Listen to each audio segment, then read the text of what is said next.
Si le va bien a la empresa, te sientes bien, y si le va mal a la empresa o le va mal en un proyecto, te sientes mal. Y ya es demasiado estrés como para aparte decir que tu identidad o tu persona tiene menos valor si tu empresa va mal, por ejemplo. Entonces, mucho fue desconectarte de tu valor propio como persona al valor de tu empresa y al desempeño de tu empresa. Mucho también es de cómo compartir con otros ese estrés, porque a veces le da a la gente miedo de platicar con su equipo porque los va a asustar. Entonces, encontrar un grupo de gente con quien puedes platicar y enfocarte cuando tienes que enfocar, pero también tener tiempos de poder desconectarte un poco.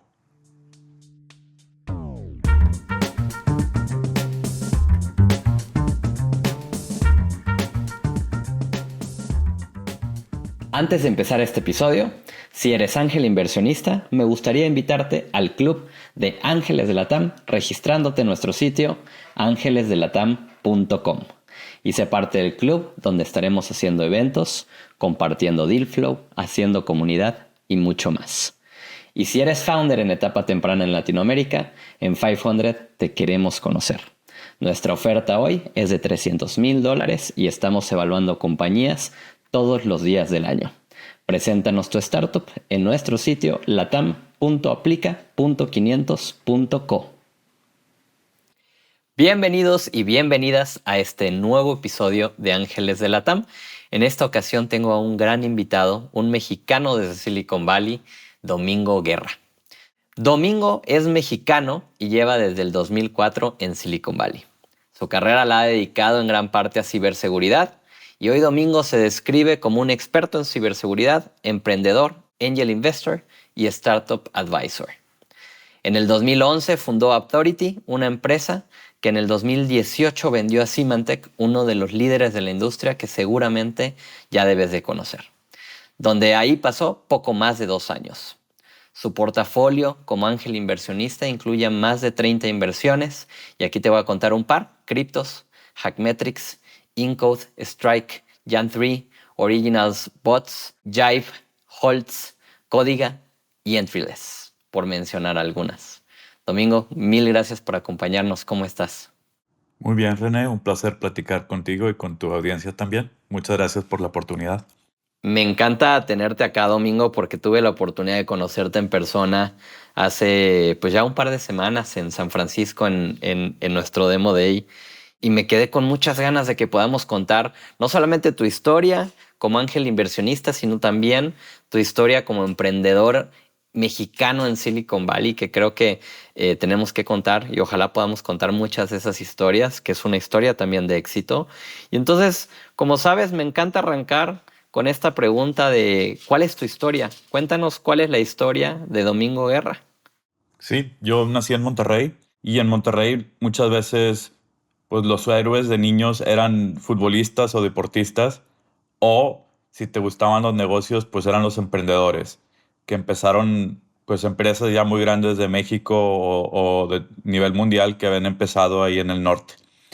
Pero normalmente no veías cómo empezar. O sea, conocías de familias importantes que habían empezado alguna empresa, pero era pues hace mucho, no había ejemplos recientes y no era como ahorita que pues en cualquier lugar podías aprender de startups. Entonces no sabía cómo empezar ni cómo hacerle, pero sabía que me tenía que preparar. Entonces me enfoqué en estudiar ingeniería. Me fui a estudiar a Austin, estudié ingeniería mecánica. Trabajé como ingeniero en Applied Materials.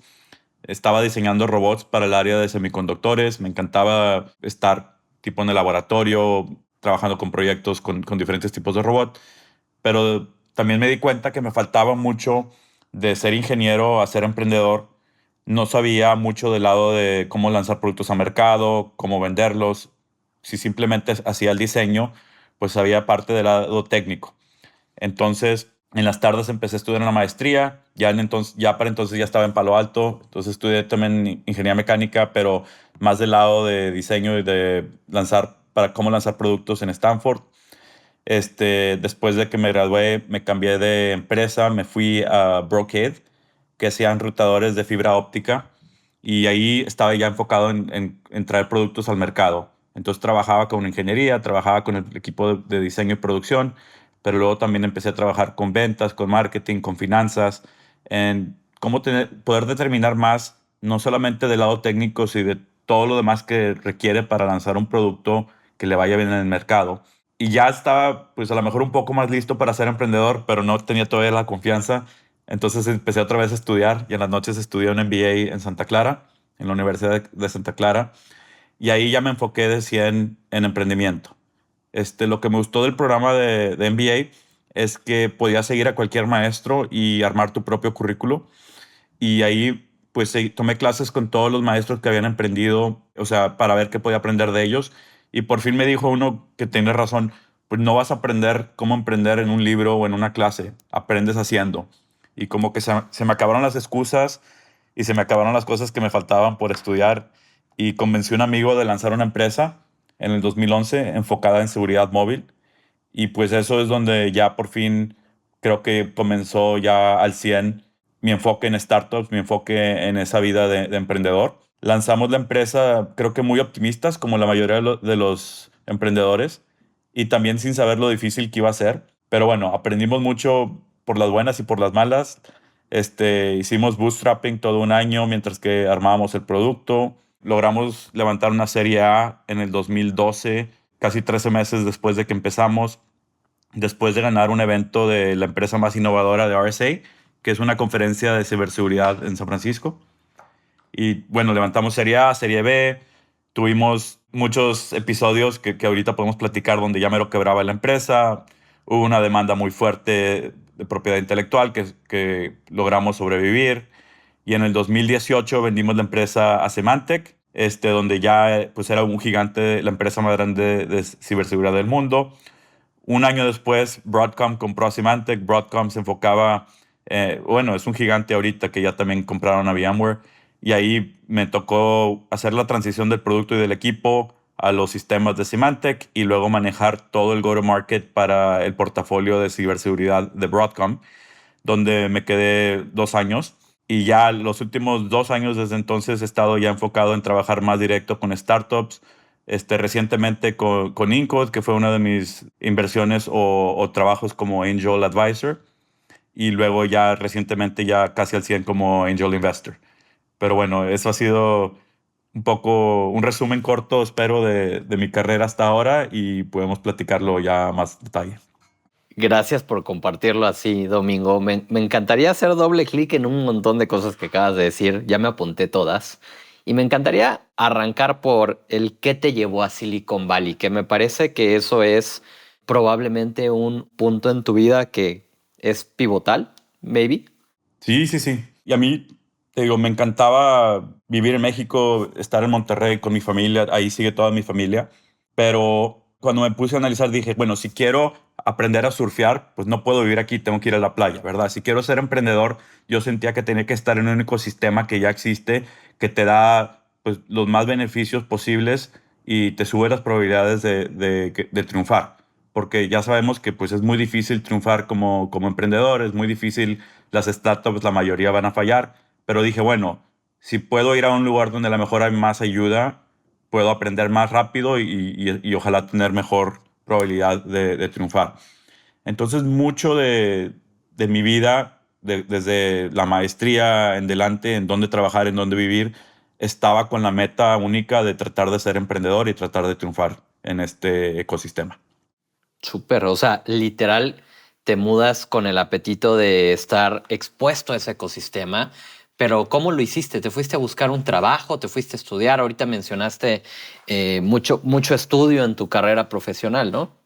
Sí, y normalmente era tratar de ver 2 o 3 pasos adelante, ¿verdad? Si quiero estar en Silicon Valley, pues no puedo llegar, bueno, sentía yo, no podía llegar así sin nada, entonces, pues, ¿cuáles son mis opciones? O trabajar para una empresa de Silicon Valley o estudiar en una universidad en Silicon Valley. Entonces, pues, tomé ese camino, trabajando primero en la oficina de Austin, de Applied Materials, cómo hacer que me transfieran a la oficina de Santa Clara, que está en Silicon Valley, y ya estando ahí, ¿cómo puedo hacerle para que me paguen mis estudios en la maestría, también en Silicon Valley, y ya poder armar una base y quedarme acá?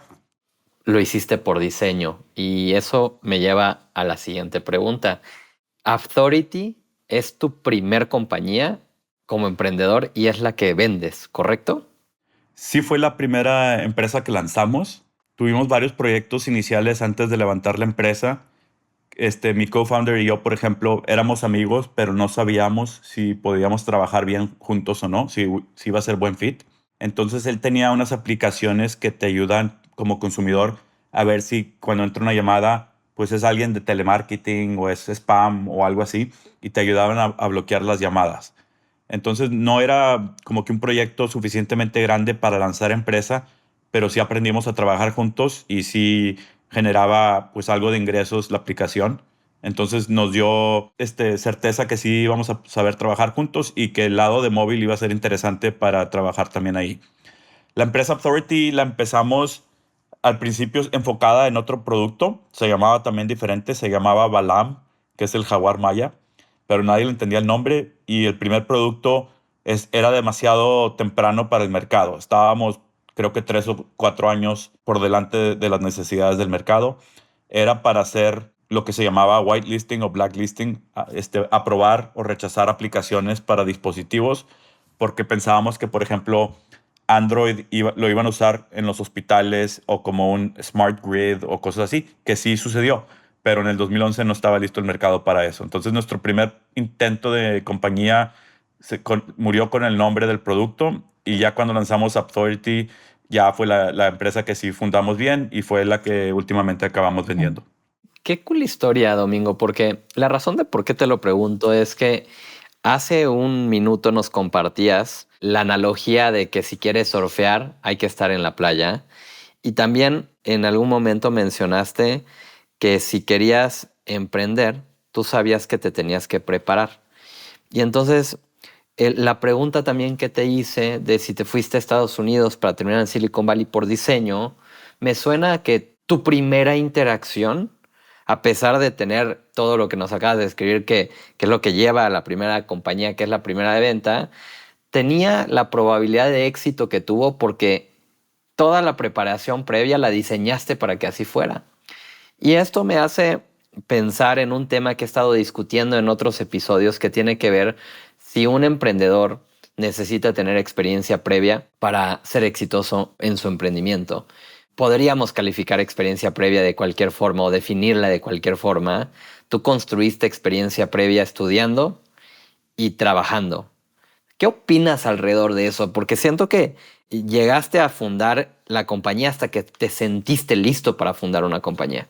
Sí, o sea, creo que podemos encontrar ejemplos de gente que sí tenía la preparación o de gente que no tenía la preparación, ¿verdad? O sea, algo como Facebook, que empezó desde el dormitorio, pues todos conocen la historia de Zuckerberg, ¿verdad?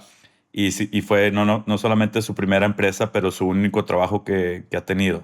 Pero al mismo tiempo, creo que hay muchas cosas como emprendedor que no sabemos y no sabemos que no las sabemos, ¿verdad? Si no hemos trabajado, si no hemos hecho ventas, si no hemos hecho marketing, si no hemos trabajado o entendemos algo de finanzas. Entonces tenemos que tener suerte de tener un equipo que nos ayude a cerrar ese gap de experiencia, porque si no lo vamos a aprender a lo mejor muy tarde o vamos a cometer errores que a lo mejor se podían evitar. Entonces creo que también a lo mejor se me pasó la mano y estudié de más y a lo mejor tenía mucha preparación, pero para mí dije o pensé que era la mayor probabilidad de éxito, ¿verdad? Pero no por tener la preparación vas a tener éxito tampoco. Simplemente traté de mejorar mis probabilidades y por otro lado, sentirme ya a gusto de tomar ese riesgo. Hay gente que como que no le tiene miedo a nada y se tira a cualquier proyecto y así, a lo mejor eso es excelente para la mayoría de los emprendedores, pero para mí sí era una apuesta muy grande dejar pues puestos importantes en empresas buenas y al principio mi papá, por ejemplo, pensaba que estaba loco en salirme de una empresa con salario alto a estar sin ningún ingreso por más de un año mientras que tratábamos de levantar la empresa. Pero yo para mí ya era más riesgo no tomar la apuesta que 10 años después arrepentirme de nunca haberlo intentado. Entonces para mí llegó a un punto donde el riesgo ya era no, el riesgo mayor era no intentarla, lanzar la startup que lanzarla. Estoy de acuerdo. Creo que ese balance de esos factores hicieron que estuvieras listo para el momento en el que lo hiciste. Y también de acuerdo con este sentimiento, y lo he escuchado en otras conversaciones, Domingo, en donde el que lleva un camino a lo mejor más de corporativo, pero realmente es un emprendedor, o se frustra en el camino o eventualmente deja el corporativo para hacer lo que tú hiciste, ¿no? Y creo que esa es tu historia también. Sí, y también lo que ayudó es que yo tenía el plan, que es lo que yo sentía que necesitara para prepararme. Entonces, aunque a veces no te gusta la vida del corporativo, sabes que no es para siempre, sabes que son unos cuantos años mientras que llegas a la siguiente etapa de tu carrera o aprendes ciertas cosas que te faltaban aprender. Entonces, eso me ayudó a mí mucho porque soy una persona muy inquieta que a veces la vida del corporativo se me hacía muy difícil. Son muchas juntas y mucha discusión, a veces no tanta acción. Y para mí eso era pues muy aburrido, pero lo vi como entrenamiento y no como una carrera, entonces se me hizo más fácil pasar ese tiempo. Aumentaste tus probabilidades como founder. Y algo que me gusta y tal vez me gustaría ver más seguido, te soy muy honesto, es eso. Como alguien que planeó para llegar a ese momento con una mejor probabilidad de su propio éxito. Y me encanta escuchar cómo lo hiciste tú. Y me pregunto si el vender la compañía también fue de diseño. Me pregunto si llegas a ese momento en el cual tienes este éxito, porque desde el día uno construiste una compañía para ser vendida. Bueno, creo que no estaba diseñada para ser vendida porque teníamos una tesis de inversión o de la empresa que era que móvil se iba a comer el mundo, ¿verdad? Como el de Software is eating the world, móvil también iba a llegar a reemplazar todo. Entonces nuestra idea es que como había gigantes de ciberseguridad para computadoras y para servidores como Symantec, iba a haber gigantes para seguridad del mundo móvil. Entonces, por un momento sí parecía que estábamos llegando a eso. Todo el mundo ya tenía, si te acuerdas, antes teníamos Blackberries y ya en el 2011 la gente empezaba a dejar los Blackberries y a usar iPhone o Android. Pero no acabó reemplazando las computadoras. Realmente significa que ahora todos tenían una computadora y un dispositivo celular o móvil o tableta. Y para darle también crédito a Apple y a Google, solucionaron muchos de los problemas que veíamos con las computadoras. En móvil lo solucionaron al nivel del sistema operativo. Entonces, nunca vimos un virus que tumbara, por ejemplo, a todos los Androids o a todos los iPhones, como si hemos visto muchos virus que tumban a todo un banco, a todo su sistema de computación o a un hospital o algo así. Entonces, creo que nuestra tesis fue cambiando de esto va a ser una categoría única, o sea, seguridad móvil va a ser una categoría propia con IPOs y todo, a esto va a ser parte del toolbox o una herramienta de las empresas de ciberseguridad grandes. Y eso nos dimos cuenta creo que después de la serie B, ya más de 5 años después de que lanzamos la empresa, y nos dimos cuenta que en ese entonces, si ya no iba a haber un gigante de móvil, teníamos dos opciones. O construir seguridad de todo lo demás, o sea, seguridad para desktop, seguridad para laptop, para servidores y todo, o complementar a un gigante que tenía todo, pero le faltaba seguridad móvil. Entonces creo que ahí sí hicimos un cambio en nuestra estrategia de largo plazo, de en vez de vamos a crecer la empresa para ser el gigante de esta área y dominarlo y hacer un IPO, a tenemos que encontrar cuál va a ser el mejor partner para ganar juntos. Entonces eso sí cambió de cuando empezamos a donde llegamos a la decisión que íbamos a tener que vender. Hoy, después de que sucede esto, Domingo, y pasas un par de años en este gran corporativo que encima es el líder de la categoría, y siendo tú un experto también de esa categoría, ¿por qué irte de 2 años después de vender? La empresa, ya cuando es un corporativo tan grande, del lado tecnológico, creo que sigue muy emocionante. Por ejemplo, mi co-founder sigue ahí en Symantec después de años de que yo ya me salí. Y él está muy feliz por el impacto del producto, por escalar, por ejemplo, de 4 o 5 millones de usuarios que teníamos a casi 100 millones de usuarios. Es una locura. De las investigaciones que puede hacer y los recursos que tiene el laboratorio, para él es súper buen fit. Pero para mí ya cada vez era menos trabajo estratégico, cada vez más era trabajo, ya un ejercicio de finanzas. Me pedían, por ejemplo, despedir gente cada año para bajar gastos y la estrategia ya no era crecer, sino mantener ventas y bajar gastos. Era más como que a lo mejor del lado del MBA, un ejercicio de un proyecto de finanzas y menos un ejercicio de estrategia, de crecimiento, más de emprendedor. Entonces, para mí ya cada vez era menos, hacía menos sentido quedarme. Y otra vez era, bueno, me estoy quedando nomás porque me pagan muy bien o porque estoy feliz. Y la verdad no estaba feliz. Entonces, eso me ayudó a empezarme a enfocar otra vez en startups. Como me tenía que quedar de todos modos por mínimo 2 años, lo que llaman Golden Handcuffs, dije, bueno, si me voy a quedar, ¿qué puedo hacer para aprovechar mi tiempo aquí? Y es donde empecé ya a ser advisor y a ser angel investor. Entonces tomé eso como si estuviera estudiando. Estoy estudiando cómo ser inversionista, cómo trabajar con startups, mientras que tengo mi salario y mi puesto en Symantec y puedo hacer las dos cosas. Entonces, eso fue un periodo de transición para volver a cambiar mi carrera pues, de ingeniero a emprendedor, ahora a ejecutivo en una empresa de ciberseguridad, a inversionista. Gracias por ser tan transparente con esta pregunta. El hecho de decir no soy feliz y que al final del día, habiendo conseguido tantas cosas y yo la forma en la que te lo preguntaba tiene que ver con, pues, suena a que es el trabajo soñado de muchos, ¿no? Y poder llegar a esa conclusión de no ser feliz me hace preguntarte hoy que no estás ahí, ¿dónde encuentras esa felicidad del lado profesional?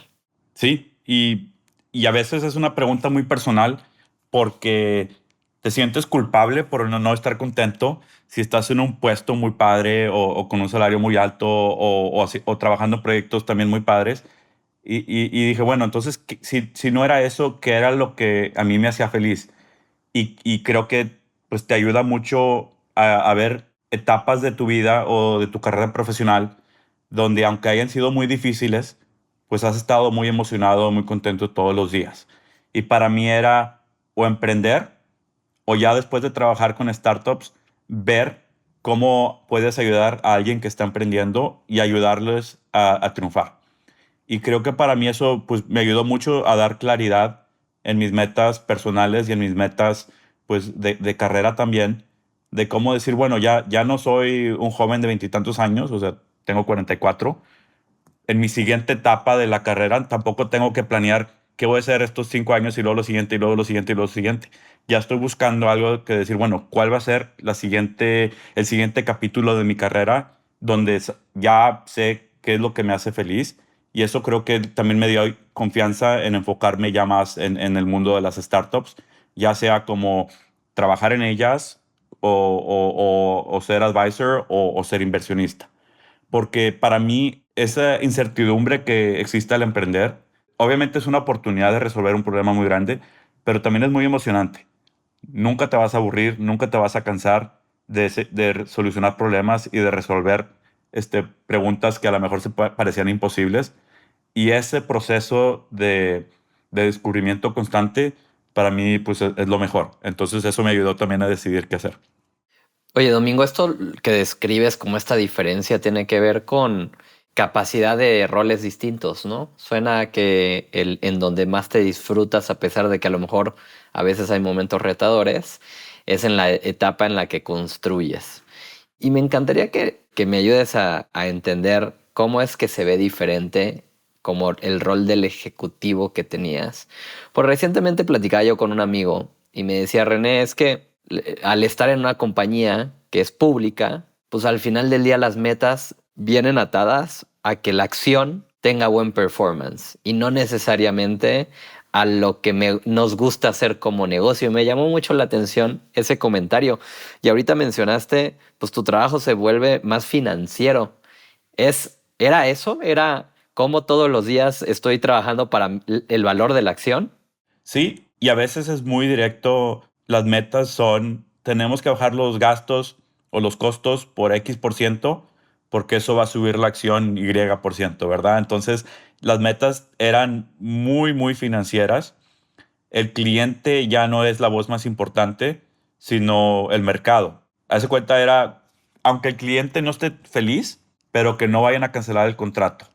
¿Cuánto es lo mínimo que podemos entregar? Y a mí nunca me ha gustado hacer el mínimo, ¿verdad? O sea, especialmente como founder, como startup, pues tus clientes son tu vida. Sin ellos, quiebra la empresa. Entonces, de estar en un mundo donde están siempre muy cerca al cliente, son realmente una parte muy importante de desarrollar productos y de saber si vas bien o no. El cliente son los que te dan también los requisitos del producto de ahora y en el futuro. Y de cambiar la importancia del cliente a que lo más importante sea el mercado público, pues es una transición difícil. Y sí, hay gente que le encanta también eso, es otro tipo de problema que resolver, pero pues no era un problema que a mí me encantaba. De acuerdo, hay perfiles para cada cosa y qué contraintuitivo es eso, ¿no? La compañía que está listada en la bolsa tiene que venir del lugar en donde el cliente era lo más importante y qué contraintuitivo escuchar lo opuesto. Sí, sí, sí. Oye, Domingo, cuéntame una cosa. Hoy el ecosistema ha cambiado completamente. En el 2004, cuando tú estabas buscando estar expuesto a un ecosistema en donde había emprendimiento, había inspiración, que no encontraste en Monterrey. Hoy en 2024, 20 años más tarde, eso ya lo tenemos en nuestro ecosistema latinoamericano.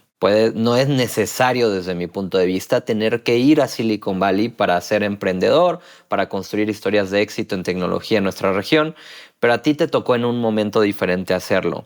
Hoy, con el sombrero de inversionista y que has hecho inversiones tanto en Latinoamérica como fuera de Latinoamérica, ¿cómo describirías las diferencias que ves de mindset y de ecosistema?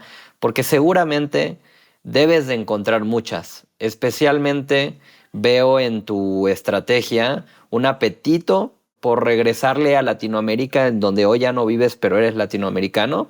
Pero por supuesto también estar expuesto a buenas oportunidades que no necesariamente son de acá. Y me cuestiono esas diferencias que encuentras hacia un lugar, mi curiosidad, hacia un lugar de qué podemos hacer mejor como ecosistema en las cosas que ves en esas diferencias.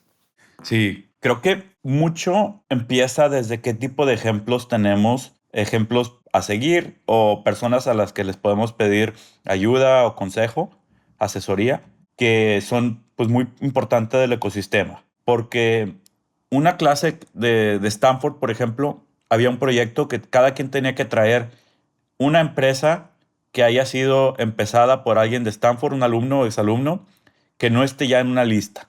Y había una lista gigante. Y eso no era para decir, qué buena universidad. No, eso era para que te des cuenta como estudiante que si un estudiante igual que tú había empezado una empresa, que tú también puedes empezar una empresa. Y creo que no es de Estados Unidos, o sea, es mucho de Silicon Valley decir yo puedo, o no solo yo puedo, sino yo puedo mejor. Y esa mentalidad es porque sabes que cualquier persona que conocemos como un gran emprendedor o crear una empresa padrísima, pues no es nada, no es una persona especial. Es alguien nomás que se atrevió y que tuvo la oportunidad, la preparación y muchas veces, claro, la suerte, pero es una persona igual que tú y yo. Y eso creo que nos faltaba mucho en México. De hecho, al principio, después de vender la empresa, empecé a ayudar a varias universidades que hacían, por ejemplo, el Pitch Day en México o en Monterrey o en diferentes lados. Y a veces te llegaba un pitch que decía alguien, no, pues yo quiero ser el Uber de Saltillo. Y yo, pues bien, pero ¿por qué no el Uber? ¿Verdad? Si vas a emprender, ¿por qué no empezar con una meta muy, muy grande? Porque tienes lo mismo que los que empezaron Uber. Tienes la misma educación, la misma capacidad, la misma tecnología, ya todo está en la red. No tienes que estar en Silicon Valley, no tienes que estar en cierta universidad para lanzar algo. Entonces, para mí creo que eso fue lo primero que noté diferencia y que ha mejorado mucho, es que ya en Latinoamérica tenemos ejemplos de empresas grandes que empezaron en los últimos 10, 15 años, que compiten a nivel mundial y que pueden ser líderes en categorías a nivel mundial. Y eso creo que ayuda muchísimo a los emprendedores de hoy, a los emprendedores de futuro y obviamente a crear ecosistema. En el 2011, cuando estaba levantando, por ejemplo, creo que había uno o dos VCs en México nomás y ahora hay muchos. Y no solamente VCs, hay ya grupos de ángeles, hay grupos de inversión en cualquier etapa, desde etapas tempranas hasta etapas ya más avanzadas. Y creo que todo eso ayuda. en ver ejemplos de gente que emprendió, en tener acceso a ellos, a platicar con ellos, en colaborar como ecosistema, en que los emprendedores que han logrado vender, que puedan ellos invertir y ser parte también del ecosistema. Todo eso va ayudando a crear y a crecer el ecosistema y se vuelve un círculo virtuoso, un círculo de crecimiento donde poco a poco se va viendo el progreso y pues para mí eso es muy emocionante verlo en un lugar donde realmente no existía. Ahora, con tanta gente joven que está en México y en Latinoamérica y tanta preparación, creo que tenemos una oportunidad muy, muy emocionante. ¿Por qué elegiste que ser inversionista era tu siguiente paso y por qué estando expuesto a un ecosistema probablemente años adelantado que el nuestro, estás invirtiendo en Latinoamérica? Sí, aprendí muchísimo con mi startup y también me di cuenta de que por más preparado que tengas y por más bien que le atinaste aparte de la tesis del producto, hay muchas cosas que están fuera de tu control. Y en la etapa en la que estoy ahorita, aunque me encanta emprender, creo que también al mismo tiempo ves que estás all in, como en póker, en una sola apuesta. Y del lado de inversionista, pues puedes trabajar con muchos proyectos, con muchos emprendedores y con muchas ideas, aunque no estás tan involucrado en el día al día como cuando eres emprendedor, obviamente, pues todavía puedes poner algo de aportar un poco en ayudar a los emprendedores en resolver esos retos sin tener que tomar 100% del riesgo en una sola idea. Entonces, para mí, más que nada, era poder tener mayor impacto en trabajar con más proyectos que solamente con uno y también pues diversificar algo del riesgo. Pero la verdad, no lo he hecho a una escala tan grande como cuando emprendes, ¿verdad? O sea, cuando emprendes estás 100% metido y como Angel estoy tratando de involucrarme más, pero no estoy a un nivel donde estoy todavía al 100 en eso. Entonces, estoy creciendo mi enfoque para tratar de, pues, de ayudar lo más posible al ecosistema y creo que esa es en la etapa en la que estoy. Algo que me di cuenta es que el emprendedor obviamente tiene que tener mucha perseverancia, tiene que ser luchador, tiene que ser tomar riesgos y todo. Y es algo que en Latinoamérica está lleno de gente así. O sea, el perfil de emprendedor lo ves en México, lo ves en Latinoamérica. A veces lo que faltaba era la oportunidad. Ya la preparación sí la tienen. Las universidades son buenísimas, la gente sabe de tecnología, lo mismo que saben en cualquier parte del mundo, ¿verdad? Entonces era, ya que está la oportunidad, ya que hay capital, ya que hay mercados que puedes dominar de cualquier parte del mundo y ya está la preparación, pues creo que ahí es donde entra la oportunidad de tomar inversiones en este grupo, en este perfil de emprendedores que tienen muy buena preparación, tienen equipos en regiones donde a lo mejor los gastos son más bajos y si logras entrar a los mercados fuertes donde, por ejemplo, te pagan en dólares y tus gastos son en pesos, es una combinación muy, muy fuerte. Entonces, para mí era invertirse, como siempre, en las empresas que creo que pueden dominar el mercado a nivel mundial, con el beneficio aparte de estar en Latinoamérica. Creo que es muy buena combinación. Entonces, no invierto nomás porque sean latinoamericanos, sino porque son emprendedores fuertes que pasarían mi calificación de inversión aquí en Estados Unidos y si son en Latinoamérica, pues mejor porque sus gastos son más bajos. Completamente de acuerdo con eso.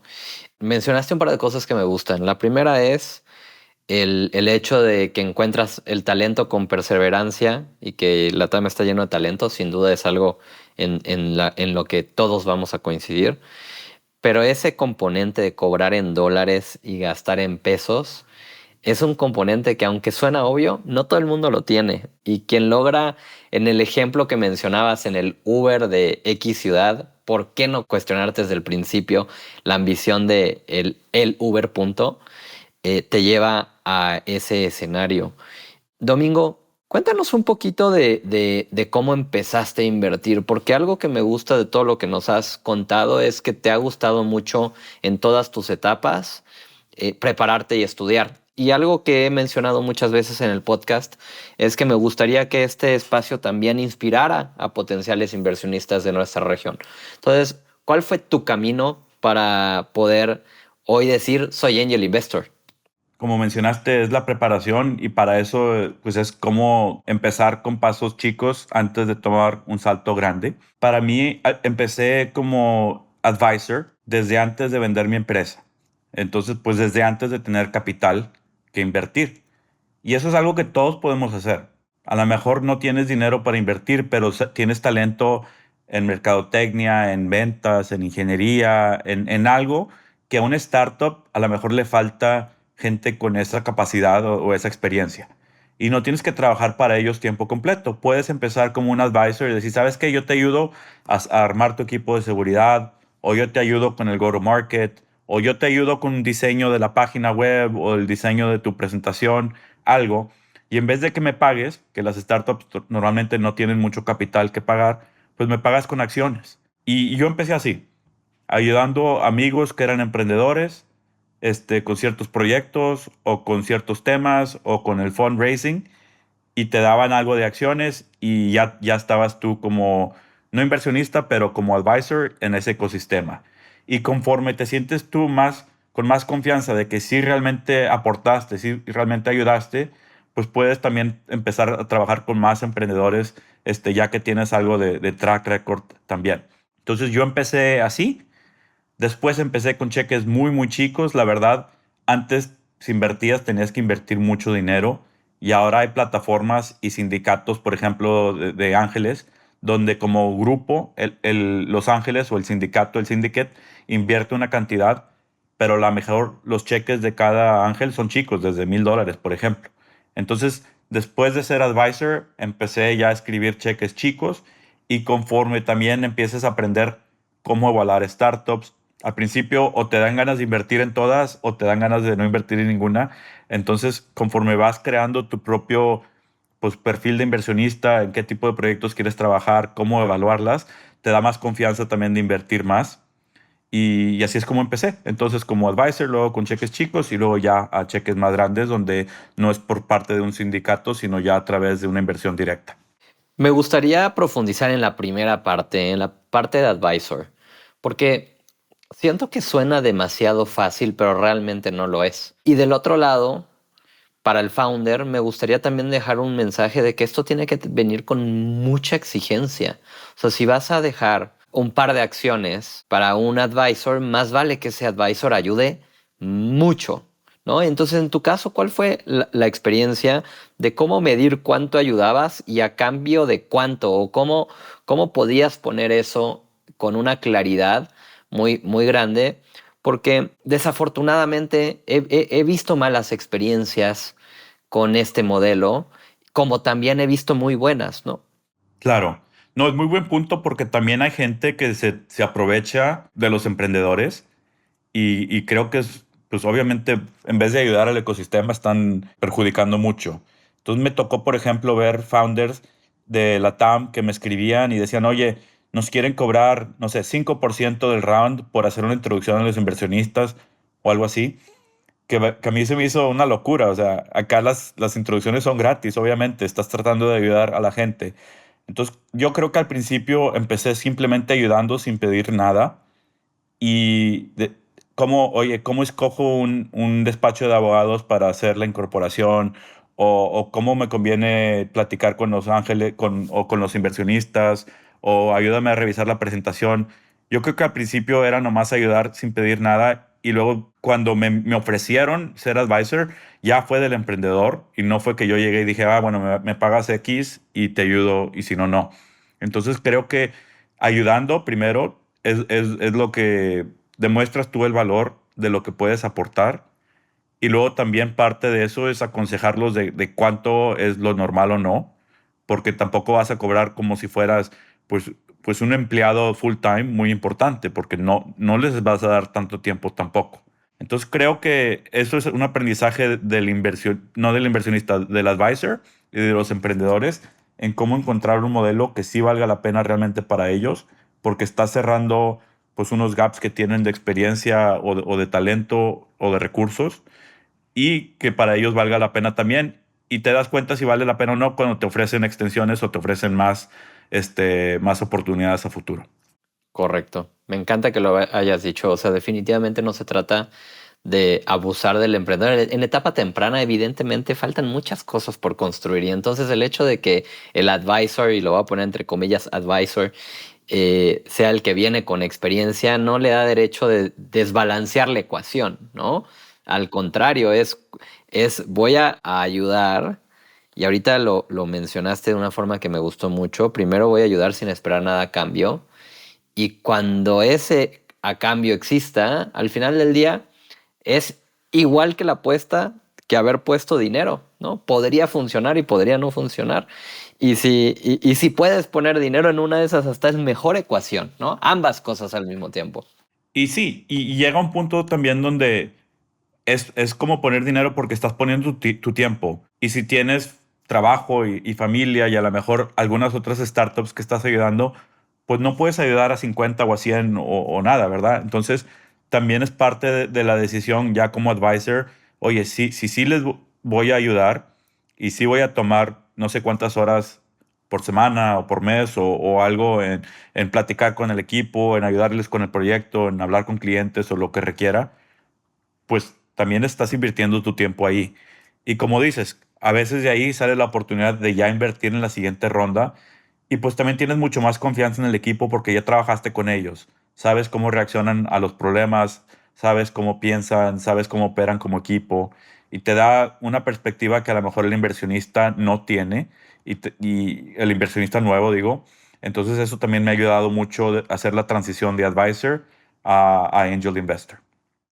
Hoy, siendo algo que ya llevas un par de años haciendo y que estás en un momento en donde ahorita mencionabas como en la tercera etapa de ya estar escribiendo cheques más grandes, me encantaría escuchar tu tesis de inversión, Domingo. Hoy, ¿qué es lo que estás haciendo? Si nos pudieras cubrir un poquito de todo, desde región, tamaño de ticket, número de inversiones por año, alguna industria en particular o industrias que prefieras, las que no, etcétera. Nos encantaría escuchar cuál es esa tesis en la que hoy estás parado después de haber construido este camino. Claro, como te dije, empecé primero como advisor, como para aprender y luego con cheques chicos. Y luego del lado de preparación, también tomé unas clases para ángeles, por ejemplo. Unas son por video o otras son, por ejemplo, tú las vas tomando en internet. Pero aprendí también que tienes que tener muchas inversiones porque la mayoría no les va a ir muy bien. Entonces, parte de lo que aprendes es el cómo crear un portafolio y para eso necesitas obviamente tener varias inversiones y para eso pues algo de filtro de qué tipo de empresas te quieres enfocar.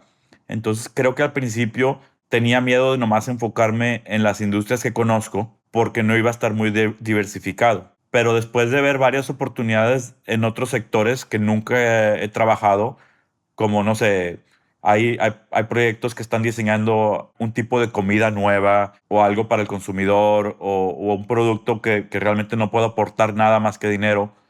Para mí eso no se me hizo muy interesante. Aunque a lo mejor diversificaba el portafolio, siento que yo no podía aportar mucho y como no es un cheque muy grande, pues tampoco les iba a ayudar tanto ni les iba a cambiar nada. Entonces nomás iba a ser como dumb money, dinero tonto para ellos. Entonces yo decidí enfocarme en las industrias que conozco, que aparte creo que son inversiones muy, muy sólidas por varios temas. O sea, primero ciberseguridad, porque si vemos cada tecnología que ha transformado la industria, empezando por el Internet, desde los 70s, luego móvil, luego pues cripto y ahora AI, cada esta categoría que ha sido disruptiva ha creado mayor necesidad de tener productos y servicios de ciberseguridad.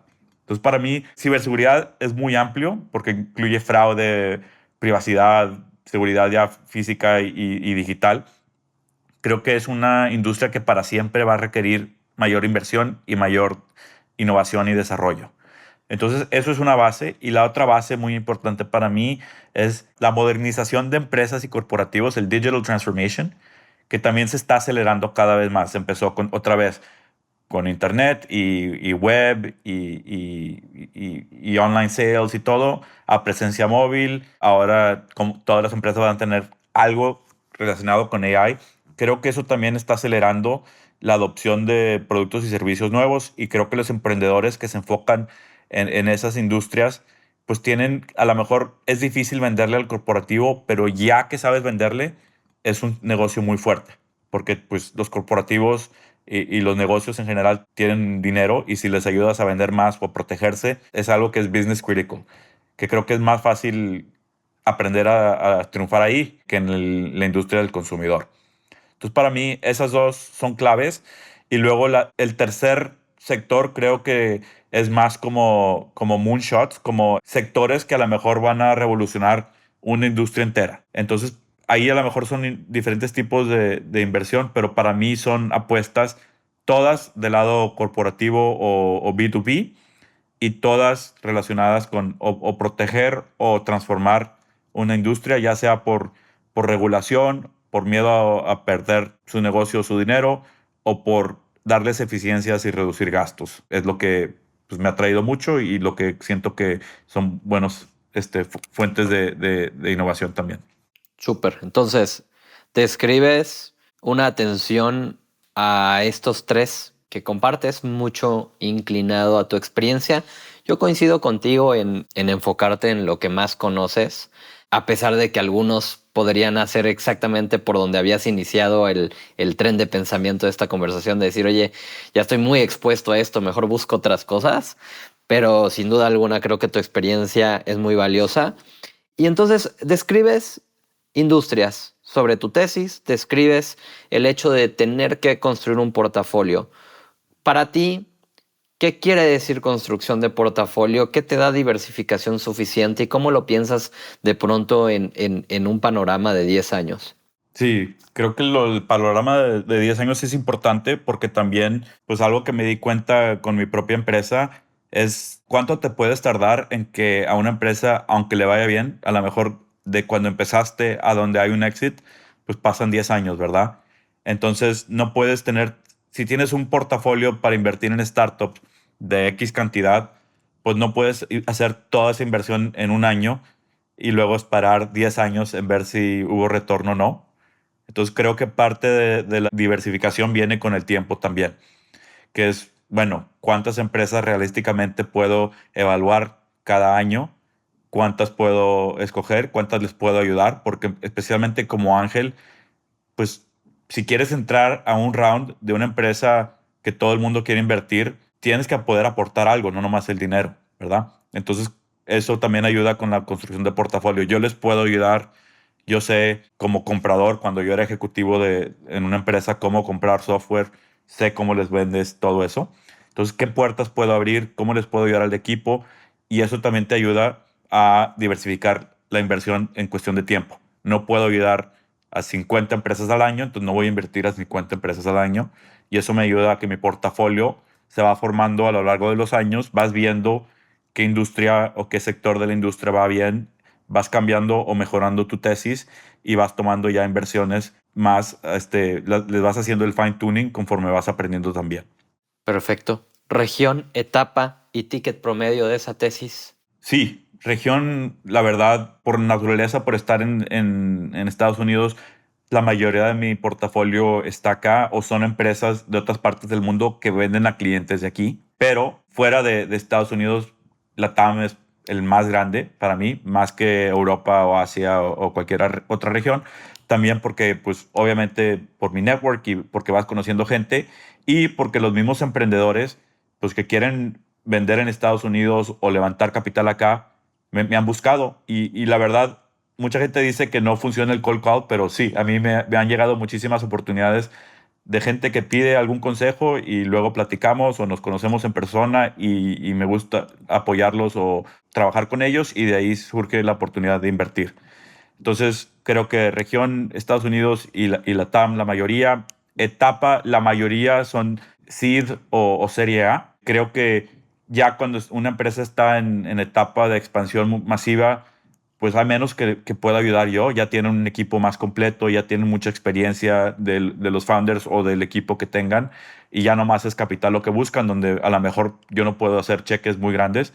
Y ticket promedio creo que ha subido a lo largo de los años también conforme le han ido bien a ciertas startups que invertí o he tenido yo más acceso a capital o he también tenido ya más confianza en mi habilidad de tomar pues decisiones buenas y hacer inversiones buenas. He subido el ticket del principio que era advisor, o sea, cero, a 1,000 o 5,000 dólares, a 15,000 dólares y ahorita pues a lo mejor 20 o 25 dependiendo de la etapa y esperemos conforme sigo creciendo como inversionista, explorar, levantar un fondo para ya hacer cheques más grandes ya a través de un fondo, no solamente como ángel. Qué interesante, que describiría como este cuarto paso, ¿no? De profesionalización de ángel inversionista a fund manager. Claro, porque creo que pues 100% a como veo las cosas, hay que tener preparación y práctica antes de tomar la apuesta. Y creo que como inversionista, cuando estás invirtiendo tu propio capital, pues puedes tomar más riesgos y puedes tomar más apuestas con el fin de aprender. Pero como fund manager, no. O sea, como fund manager ya eres responsable del capital de tus inversionistas y pues tienes que tener, creo que mejor proceso y mejor track record para tener la confianza de que no la vas a regar con el dinero de los demás. Correcto. Domingo, ahorita mencionabas dentro de las categorías que inviertes, obviamente ciberseguridad, y mencionaste que es una categoría que es muy amplia, pero que hacia futuro siempre va a necesitar más atención, más desarrollo, más innovación. Me encantaría que nos cuentes en la perspectiva de hoy como inversionista, en cómo tú inviertes, ¿cuál es la oportunidad de hoy hacia el futuro de lo que deberíamos de estar mirando en esa categoría? Sí, creo que normalmente la gente pensaba, no, yo no necesito o mi empresa no necesita ciberseguridad porque no tenemos nada importante o porque nadie nos quiere robar o no somos un banco o algo. Pero a la hora que cada empresa, cada corporativo, cada negocio está cada vez más conectado con internet, con pagos en línea, con sistemas virtuales en la nube, pues nos damos cuenta que ya los atacantes no se tienen que enfocar solamente en atacar corporativos grandes o bancos.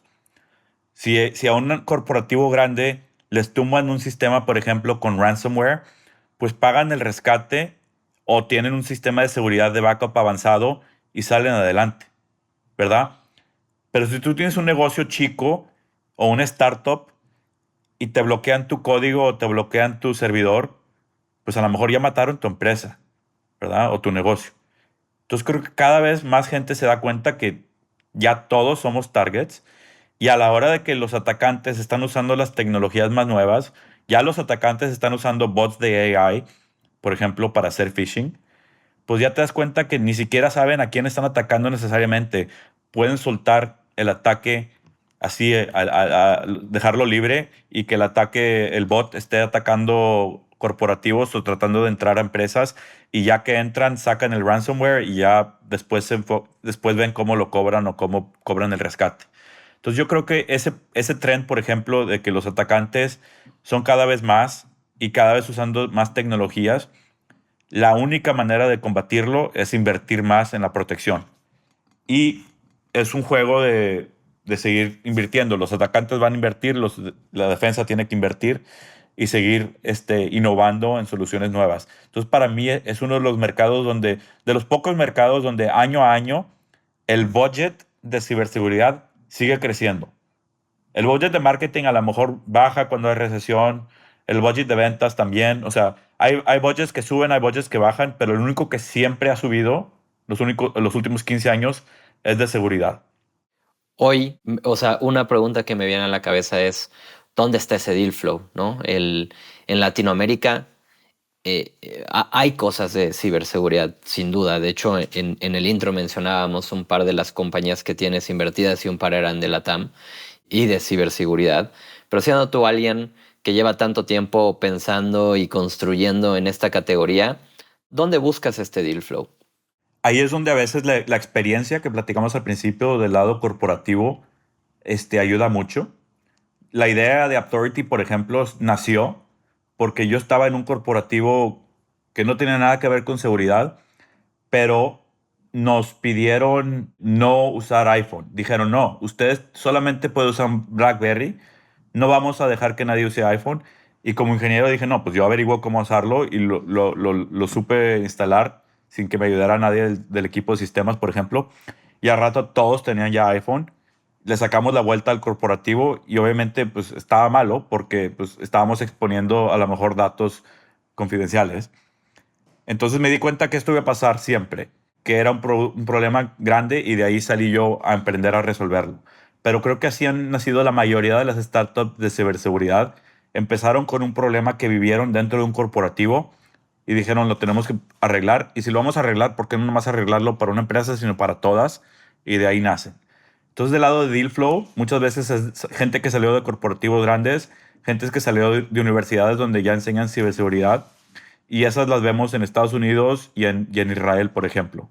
En México y en la TAM cada vez vemos más porque en México es de los países más atacados del mundo, porque no había cultura de seguridad antes. Había a lo mejor alguien encargado de marketing, alguien encargado de ventas, pero no había nadie encargado de seguridad en muchos corporativos. Creo que ya está cambiando y ya está creando más cultura y eso va a crear otra avalancha de startups que salgan de ciberseguridad de la TAM.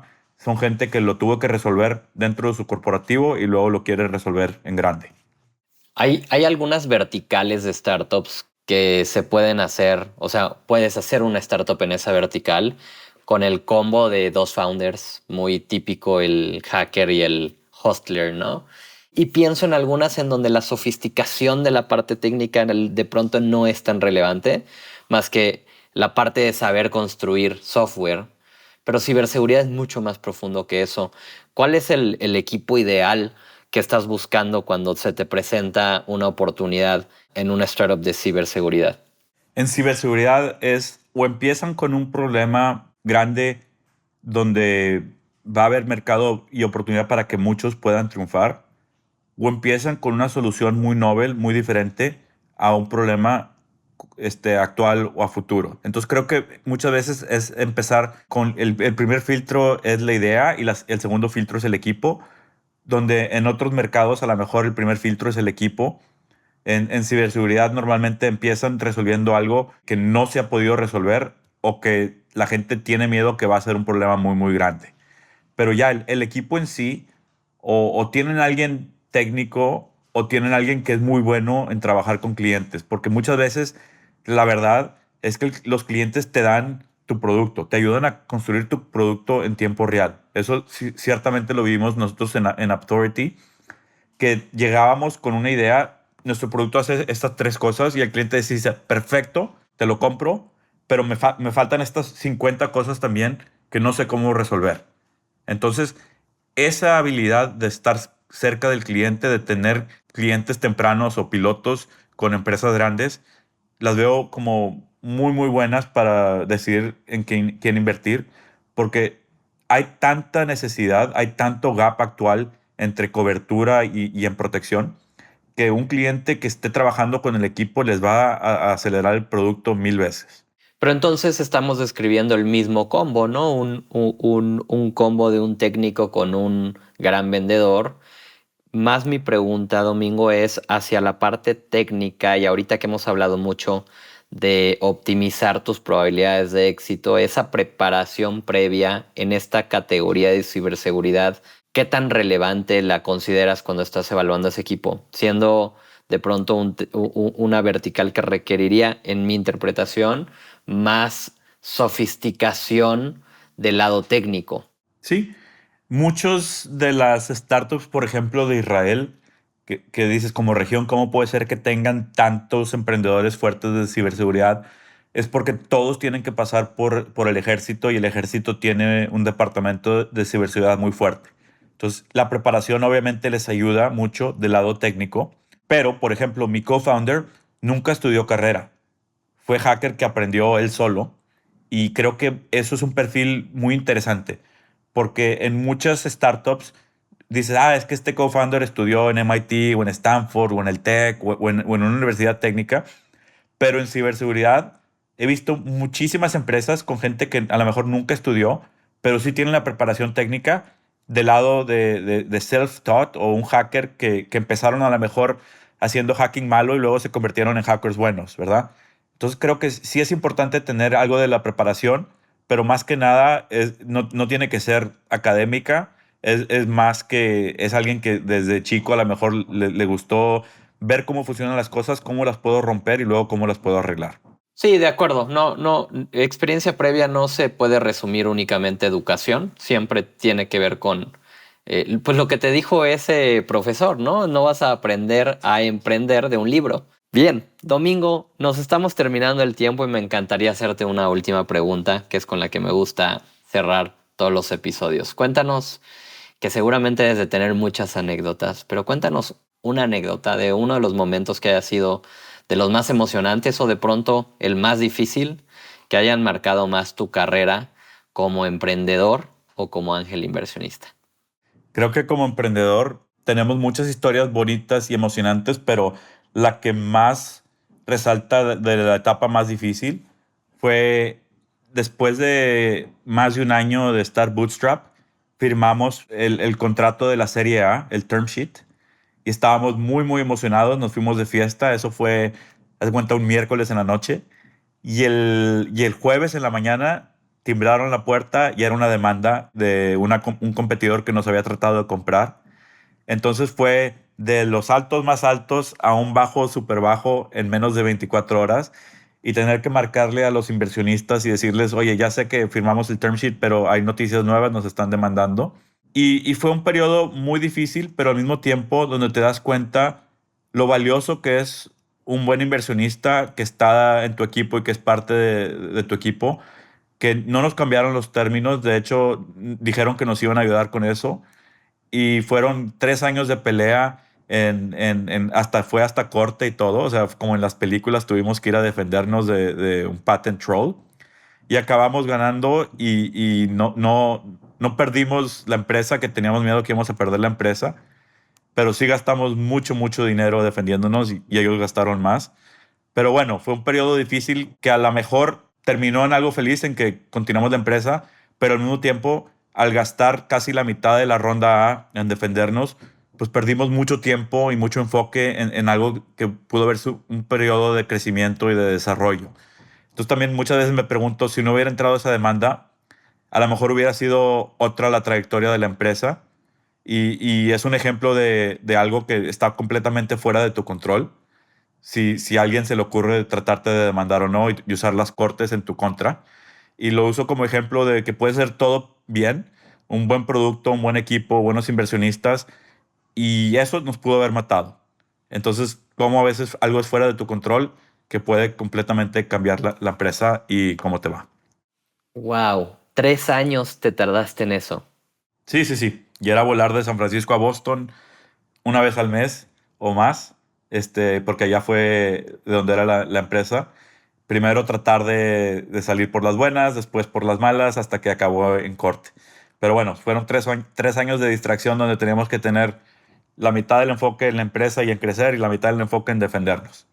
Uf, sin duda distracción. No me puedo imaginar nadie, por supuesto, nadie desea en ninguna etapa, pero sobre todo en esa que todavía hay mucho por construir eso. Te hago una última pregunta porque sí, sí, me vuela la cabeza el que no lo hayas descrito como el más alto de los altos la noche anterior y el más bajo de los bajos menos de 24 horas después. Emocionalmente, ¿cómo lidias con eso?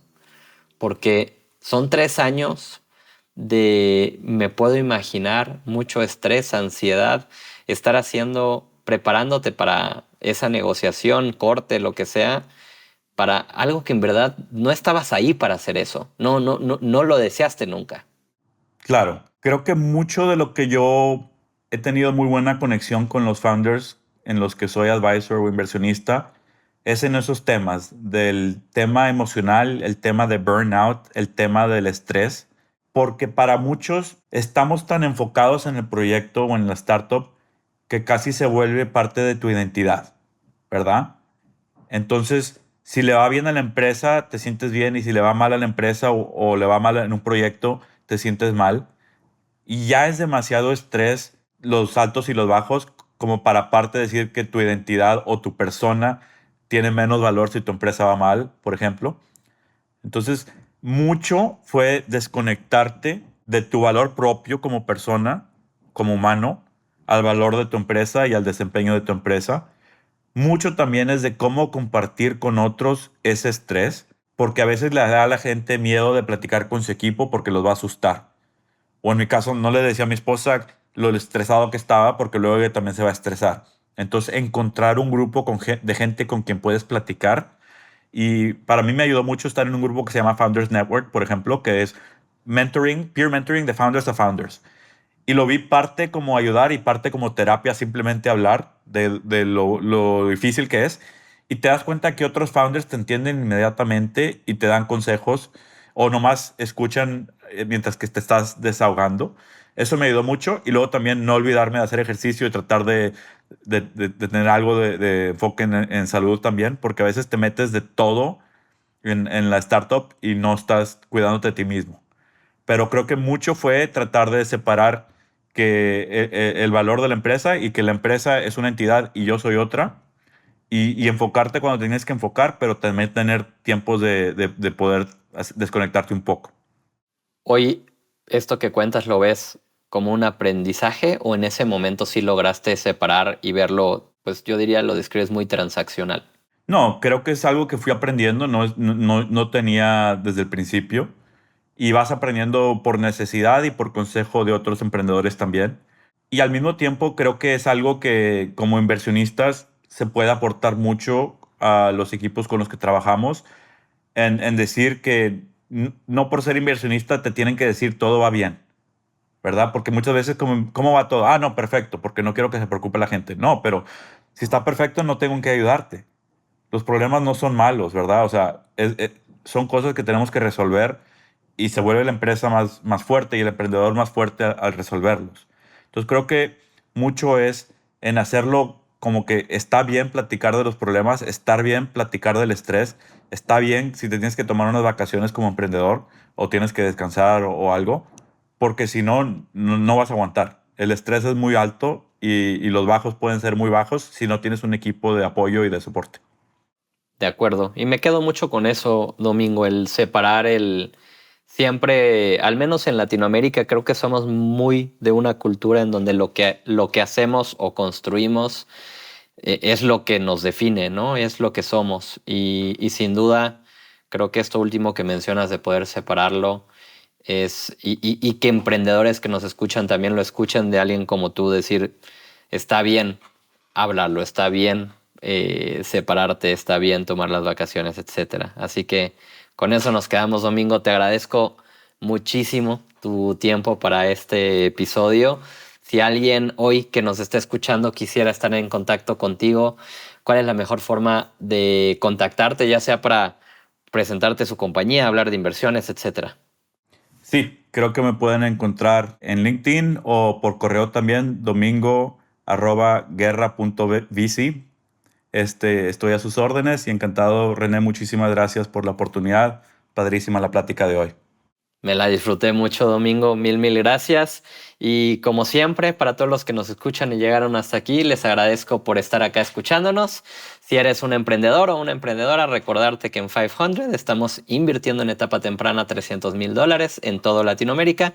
Y también, si eres un ángel inversionista, me encantaría conocerte, invitarte a este espacio o que te agregues y seas parte de nuestro club de ángeles inversionistas. Puedes darte de alta en nuestra página angelesdelatam.com.